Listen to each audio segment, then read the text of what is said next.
to our special report from the Neo 12, the biggest indoor buggy event in the world. Well, RC Racing are back, and for this year, we're bringing you an almost up-to-date, almost live, on the following Wednesday report that's going to cover everything that happens in this fantastic event. And we're going to start with a montage of flying cars.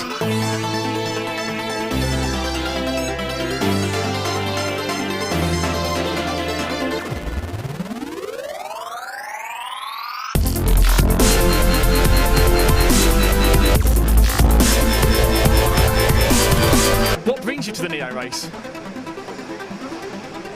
That's a difficult question.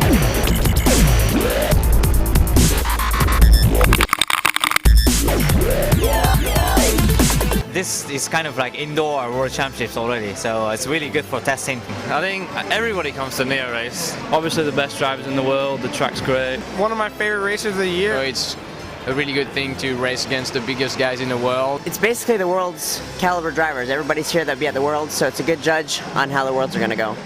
Someone said to me it's the Indoor World Championships. It's not really glib, it really is, isn't it? Yeah, I think out of the top 50 drivers in the world, about 90 to 95% of people are here. I think a bit of it's organisation and it's good atmosphere race, but the track is just spectacular. The dirt, you know, the clay and everything. They built a fantastic track, the DXR people. And whose idea was it to put an option in this year? I didn't actually know about that until they did it. It was the DXR guys, the designers of the track. They've actually modified the option a few times to make sure that both the lanes are sort of equally fast. And I think it's working quite well at this stage. You know, you have a passing lane, and if you want to do the double, you can do the double. I mean, do you think this event is more important this year, and perhaps more as people are trying harder because we're in a Worlds year? Possibly it has more significance, yeah. I think, you know, going to Worlds is not the easiest thing to do because you have to qualify nationally. Here, anyone has a chance to enter if they're good enough. So I think there's always, you know, you look at a ranking at Neo and it has quite a lot of weight to it. And now for the semi-finals. So 2.5 days of racing came up to this, the semi-finals, and there were two of them, the A and the B, and in the B race, the winner was TEBO. It's all about trying to just run your own race. If you get a lead, you can check out and cruise, and it's hard to push from the back, and that's kind of what happened in Dash for Cash, and yeah, I just have to see. You know, I definitely don't think I'm in my own league or anything. There's a lot of good guys, and this race is very difficult to win, so we'll see. In the second semi-final, the race had just finished when the lights went out and we had a power cut caused by torrential rain. This power cut unfortunately lasted about half an hour and caused the cancellation of the what was looking to be a very exciting grid shootout in F1 style. This also actually called out some of the drivers, as you'll see from the top two we have here. The winner though was Canadian TESSMANN. TESSMANN, a victory there for pit stop strategy because you just lost the lead, but you didn't have to stop again. Yeah, my car can go 10 minutes, so it was a little bit of advantage over Maifield. The only reason why I pitted is because I thought we were running the single lap thing, so there's no reason to push the issue, even though we had plenty of fuel. The reason why we did it is just for safety. You know, in the beginning, the semi didn't mean anything except put you into the main, and then your starting grid was dictated by the single lap thing, obviously. So, you know, if we would have known going in, we would have definitely stayed out and battle tie for the win, and hopefully start, you know, top of the pack. Looking towards the final, obviously, it does appear to be you versus TEBO. Do you have what it takes to beat Jared? I think so. If I drive good, it's just, I don't know. It's going to be interesting. So as the crowds gather to watch this, the culmination of the Neo 2012, it's the end result of the efforts of 354 competitors taking part in 48 practice heats, 85 qualification heats, and already 30 finals. Let's see who are your final 15. So this is the grid. Jared TEBO, Imperious in the Kosho on pole. Then the young Canadian TESSMANN second with hot bodies. Third, the associate of the American Ryan Maifield. First Brit, Elliott Boots with the Kyosho in fourth. And Ryan Lutz with his Durango is in fifth. In sixth is European champion Robert Bataille. And in seventh, it's Cody King, the world champion. And then three-time European champion Renaud Savoia is in eighth. Former electric world champion Neil Cragg, and then multiple current electric world champion Ryan Cavalieri in 10th. 11th, Martin Bayer, who's a large-scale touring car European champion. In 12th, we have Jesse Robbers. 13th, it is David Ronafalk. 14th is Darren Bloomfield. And 15th, to bring up the rear, it's Josh Wheeler. And this is how they get off the 15 starters for the Neo 12. There you go, and they scream away here into the first corner. It's a very much more flowing track than we've seen before at the Neo. It's got nice rollers, nice look to it, and in the lap time something in the region of 5 or 6 seconds faster. It's a completely textbook start, 1, 2 and 3, 1, 2 and 3. So it is the Kyosho of TEBO leading from TESSMANN in the hot bodies, and third it's Ryan Maifield. I think in fourth, he's the fourth place man on the grid. Elliott Boots, so a clean start, it went away well as they now go past his option. New for this year, you have a choice of flying there, or as you can see, there's kind of a roller section below. In fairness, as the meeting's gone on, more and more people are taking the fly and left with the roller section. The roller section faster, but you don't get any speed coming off the corner. So net effect, and these guys know which are the best, and they've decided to go with the flying section. Okay, moving now into the second lap. As you can see, TEBO already easing away slightly. The hot boys of TESSMANN, followed by the associated there of Ryan Maifield. I mean, these three guys, with perhaps the addition of Ryan Cavalieri, who's starting a bit further back than he expected in 10th place.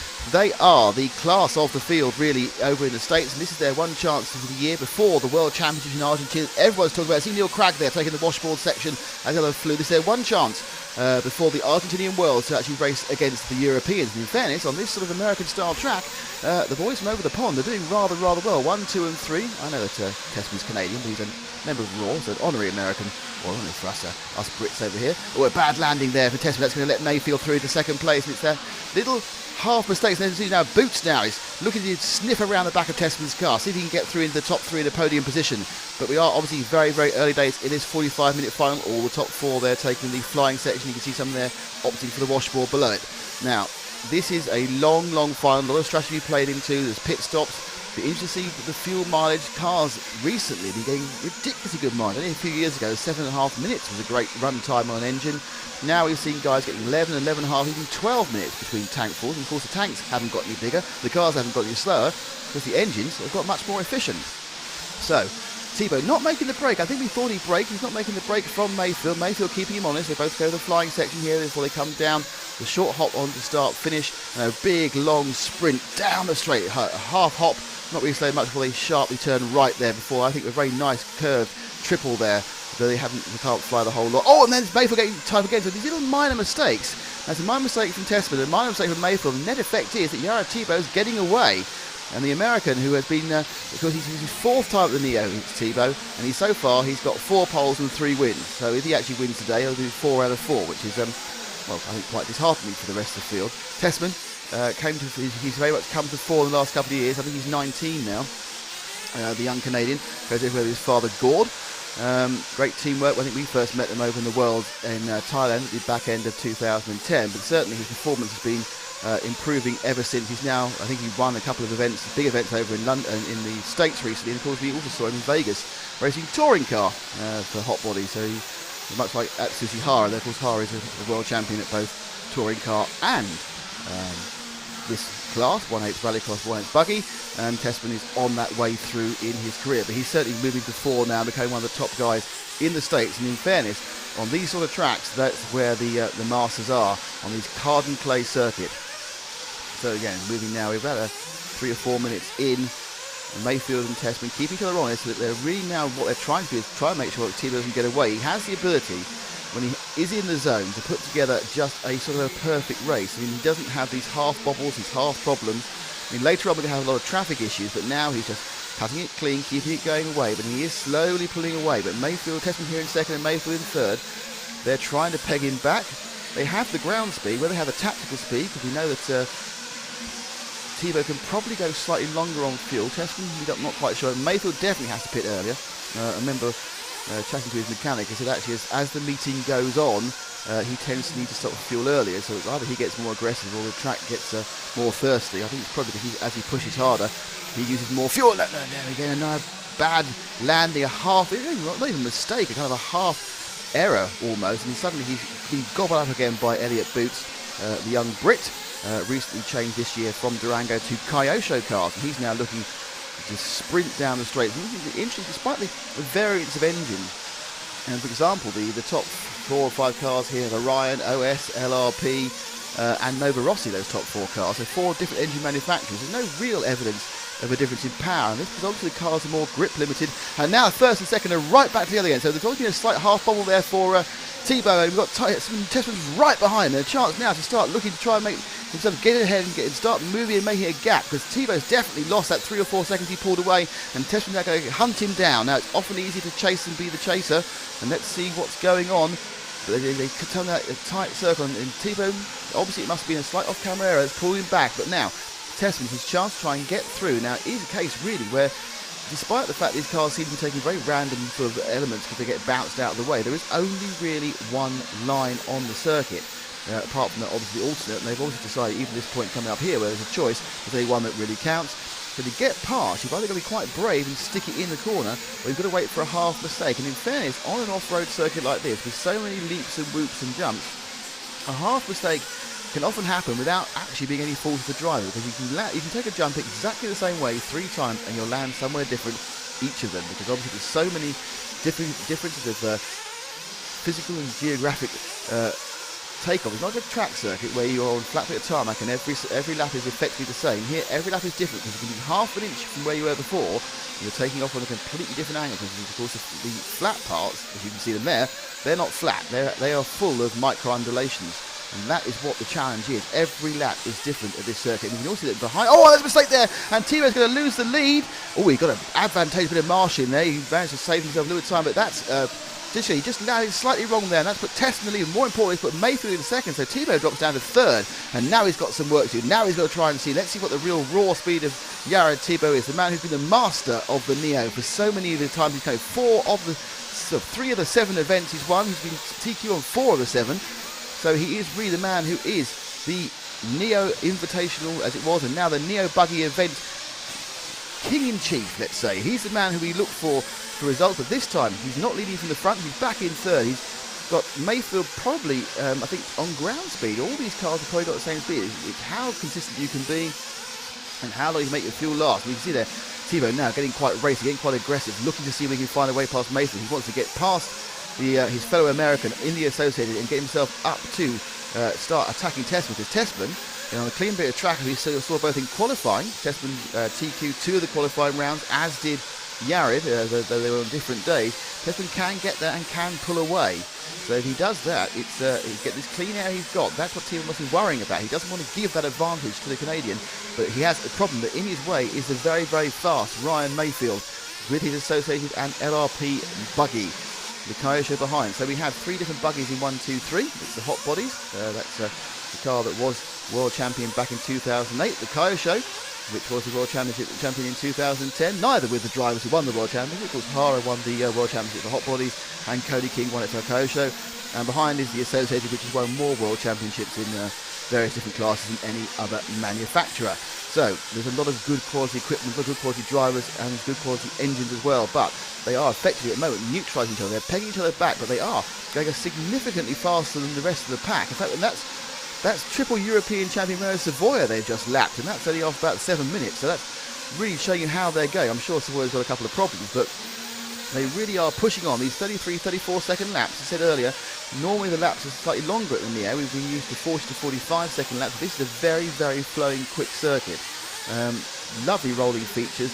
I think probably the best use of the 3 dimensions they've had, I think, in the 6 years they've been at Harper Adams, and we've been to all of them here at rcracing.tv. And it is a good track to drive. The drivers like it. They've had a problem with slight changing conditions, and now it's Maifield who's actually bridged the gap back rather than TEBO catching up Maifield. Maifield's bridged the gap towards TESSMANN, so it's now TESSMANN from Maifield, and TEBO's back in third and being slightly dropped. Terrible mistake there from TESSMANN. He's gone off the side and a poor bit of marshalling, and now Maifield pits as well. So Maifield's in the pits, and that means that TEBO, I think, has got the and TESSMANN pits behind him. So TESSMANN's pitted behind him, Maifield's out now, and TEBO's carried on going. So both of them have stopped beforehand. Not sure if TESSMANN had to pit then, but he probably decided he'd lost his momentum, and it was about due to come in. So the guys who first and second have both pitted. Here's Maifield on his outlap, and it's so important to get a good outlap, because obviously in a second, and saying that, there goes Maifield over, and he's trying to avoid traffic, and he's going, and he's been hit now, and that I think was Lutz. That is what is the definition of a dreadful outlap, and that's going to hand the advantage right back to Jared TEBO, because TEBO is serenely progressing on his way as he waits to go out to put in for his first pit stop, and there he is. You can see he's got probably about half a lap's lead, or 15 seconds. He only need about 10 to do a pit stop. So not only was he a couple of seconds back, but he's gained, I think, probably a few seconds of lead once he does stop. Then from TESSMANN's mistake and then Maifield's nightmare outlap where he got taken out by traffic, or perhaps confused by traffic. But it's now all going to be seen as TEBO now comes in, and he's leaping up the on-ramp, and we'll see where he comes out there. It's going to be a leisurely but very efficient stop there using the fuel gun, and out he goes. So he is running longer, and that may well mean that by the end of the race he'll need to do one less stop. In fact, he comes out in front of, by a lap, Cody King, his teammate and world champion, and Cody has to shine the brakes on there so he doesn't actually ram TEBO at the back. Now the interesting point is, where are the others? I think that TEBO's quite a long way ahead, actually. See, he's passed under that, he's now going to the rolling section before he comes to the option. He's catching up with Martin Bayer.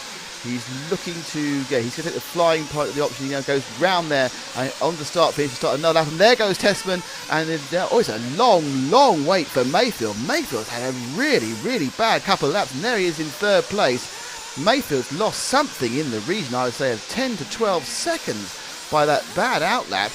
And he may have crashed off camera again, but TEBO is laughing. And there's TESSMANN as well. TESSMANN is second place. Now, I'm not sure where he is in relation to we saw him go past about 4 or 5 seconds behind, but he's now got his work cut out. He's got to catch up TEBO. More importantly, I think he's going to have to overtake TEBO and then actually gap him, because I believe that looking at the way it's running out on this final, TESSMANN is going to need to make one extra stop, which is something in the region of 10 seconds, perhaps 8 if you do it absolutely perfectly. With the pit lane being opposite the start-finish straight, that actually adds the amount of time you lose compared to when it's somewhere near a sharp corner. So here we go with TEBO looking quite, again, imperious. He's got this kind of advantage now that he knows that he is the man who can just troll around, obviously at a very, very fast pace, but he is going to really be looking that TESSMANN has to attack him and get past. I think he obviously knows now that he's got that pit stop in hand. But even so, he can't afford a mistake, because one small mistake which is Maifield there can cost you 7, 8, 9, 10 seconds to get badly marshalled, tangled up other cars. There's 15 cars still running. I know these are some of the other cars, but this is actually the battle for fourth between Robert Bataille and Ryan Lutz. So Bataille, who is the European champion, and Ryan Lutz, who's the chief man, the Lutzinator for Durango, the American and the Spaniard. Hopefully they'll want to try and then catch him and get third. Oh, a bit of accident. Oh, that's a comedy of errors. A slight bounce off the side there for Bataille, and he managed to fence Ryan Lutz. So that's a slight mistake paying dividends, Robert, there, because he's managed to get himself a good length and straight advantage by having a half crash. So Robert there, not quite showing the same domination he showed in Saint-Domingue in Germany when he became European champion a few months ago. But still, the leading European at this point in the race. So they see TESSMANN's had a fantastic job off camera. That's amazing. He's really got close now to Jared TEBO. You can see them both in shot there. TEBO goes around the corner. Now TESSMANN. So there's probably less than 2.5 seconds between them. We still think as they go past Martin Bayer, it's still likely that TESSMANN has to make an extra stop, but which will mean he has to catch up TEBO and then get past him and then get 8 seconds. But he certainly did the first part of it, because he's visual now. You can see they're both in shot there. They both take the fly there in the option as TEBO begins to start another lap, and there goes TESSMANN hopping around. He's got about 2 seconds to make up. Now, first we've got to catch, then he's got to overtake, then he's got to gap, and all that, knowing he's got to stop in these last few minutes of the race. TESSMANN now comes over on the infield double, lands it perfect, really smooth, silky landing, and then comes towards us with a slow hop double before he goes again over the single, and we come around this very difficult corner. You have to take it sharp because it's got a washboard effect to the outside. Another infield double, and they hop down now. We're going to come towards the option. They'll both take the flying route. Is TESSMANN getting any closer to Jared TEBO? Can he make up that gap before he has to come? No, he's coming to pit stop now, and that is probably going to be the end of TESSMANN's challenge. There's Gord, his father, helping with the fueling. Oh, it's world champion Atsushi Hara putting the fuel in. That's a pretty high-powered pit team. So Hara's fueled him, his dad's thrown away, but I'm afraid I think the net effect is that this man, Jared TEBO, can now stroke to victory, because he doesn't need to stop again, and he does have a few more seconds of lead. So he's got about a 12-second lead now after that pit stop, and he has no need to stop himself. So it's just a case of keeping it on the island, keeping it safe, driving the same way, the same consistent way, and of course by this point of the weekend, he has driven many hundreds of laps around this very, very complex and convoluted and technical circuit. He loves a good technical circuit, and this is certainly one of them. but you can see the way he can land and turn at the same time. He is at one with the track now. He's at one with the car because the track has got significantly slippier between Sunday and today because of the amount of actual rain outside on this Bank Holiday Monday. Well, it's England, it's Bank Holiday Monday, it's going to rain, let's be honest. But that made the track look a lot slicker because the moisture came in as he hops in through now. Coming down, in fact, to start his final lap. So Jared TEBO is going to start his final lap to become the 4-time NEO champion. He's going to add it to his victory of last year. And the Kyosho driver with the Orion engine and the AKA tyres has been really in a class of his own from halfway through. And there he is, just steering the last few corners to victory again.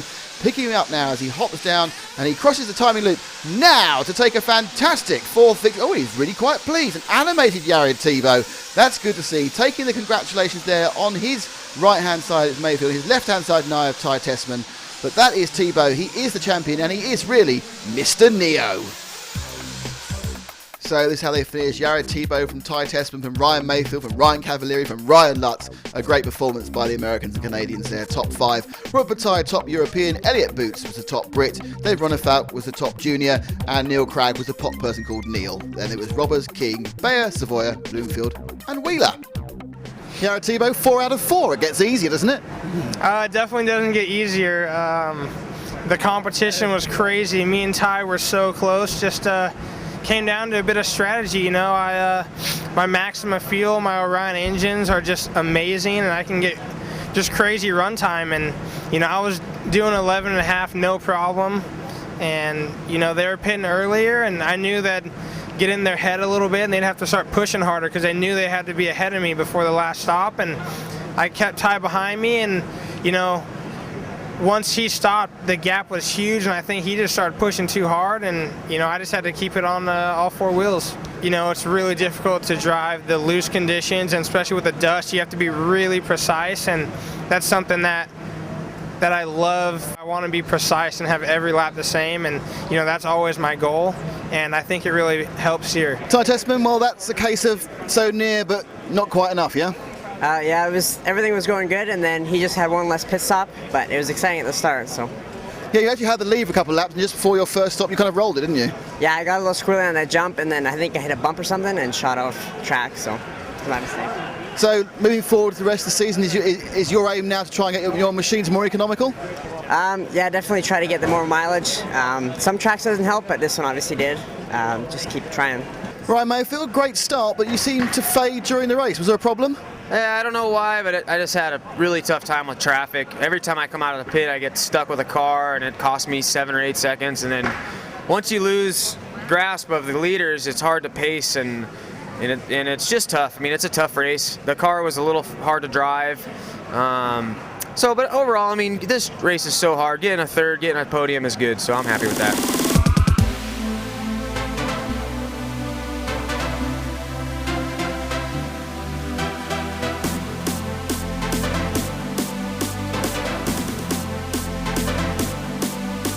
So what you really want to do is pick up this surface and take it to Argentina in December?